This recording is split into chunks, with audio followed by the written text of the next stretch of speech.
Hi everyone, today we're going to look at a phrase that I absolutely despise that often gets thrown around when it comes to looking at which marathons to book, whether it be for spring or autumn, and it's the phrase that it's not a PB course. No, well, honestly, it's rubbish.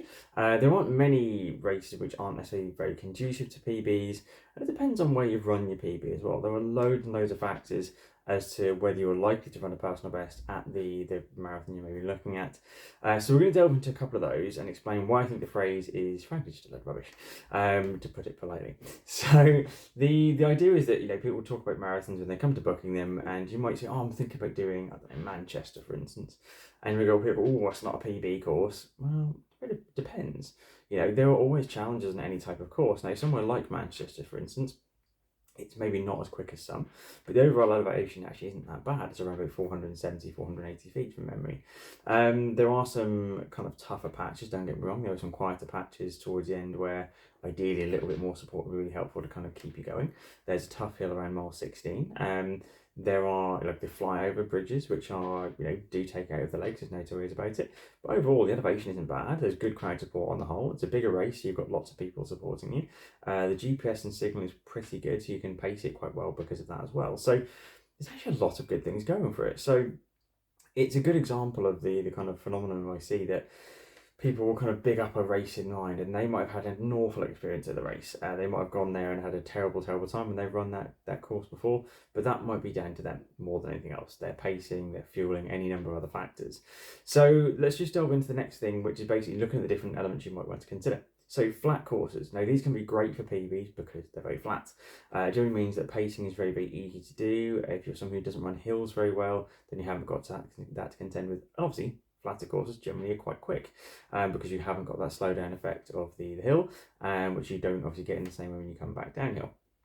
Equally though, because they're flat, they're often quite open. So something like the UK Boston Marathon is largely through fields, very, very open. On a windy day, it can be very difficult. When I ran it a couple of years ago, actually it was quite a still day. There was a bit of a breeze, which you could feel, and you couldn't really escape from. But because of the nature of the loop, actually it didn't really affect journey for too long at any one period of time. So it was kind of okay. But before I did that, I had someone message me, and they did it, I think, with the best of intention. I don't think they were trying to be negative.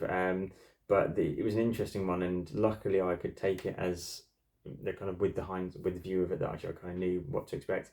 And it was not a PB course. That'd be open. That'd be really windy. It's like 70 feet of elevation. It's a very quick course on good days. On a very bad windy day, of course, it's going to be tough, but still very doable. Then the other parts of it as well, hilly courses obviously we know are generally quite tough, but you may well also be sheltered at certain patches as well. If it's an inland hilly course, then actually probably you're kind of okay, and you're not necessarily going to experience certain bits of wind, especially when you're on the low levels. You're probably not going to face much wind at all, but the hilliness does often play a role. Big city marathons and those with city centres can be really challenging because of things like GPS. If they're twisty turny, like certain patches of London Marathon, for instance, where you're going to be going through Canary Wharf and the Isle of Dogs, often you can see it on the photos. People running 6-7 abreast through the corners. You end up taking very, very wide lines. You end up getting kind of hemmed in. People stopping for water stations, stopping for selfies and videos, which I absolutely despise. There's lots of things that can make actually quite a quick course like London a lot slower. Now, in theory, London and Manchester are very, very similar in elevation. Having run both, I would say London, in my position, in the course and the race, is a quicker route, but not necessarily if you're running about the 4 hours or plus because of just the number of people and the volume of people in the way.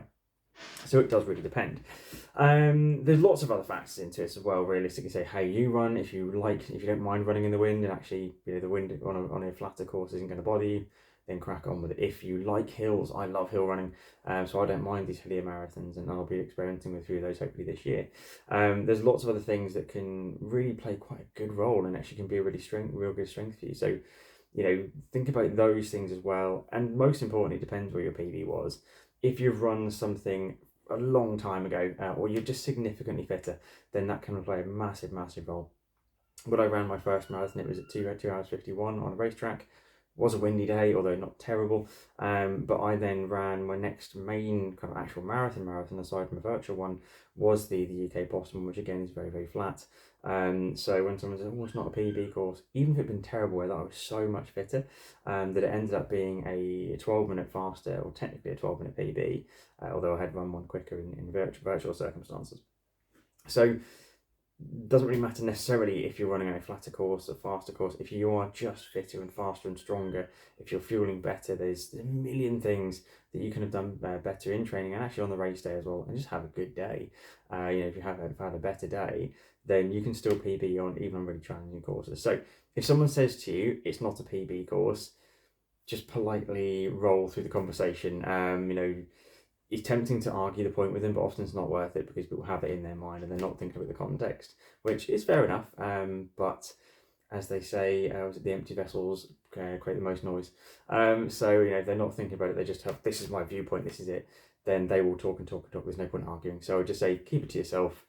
Go, okay, cool, I'll think about that and move on and be the best bet. But don't let people put you off. If you want to go for a marathon because of the views or anything else, go with the one you want to go for, depending on whether you're looking for a PB or not. That might not be the fastest course, but doesn't mean you can't still PB on that course. If it's the one you want to do, go for it. See you soon.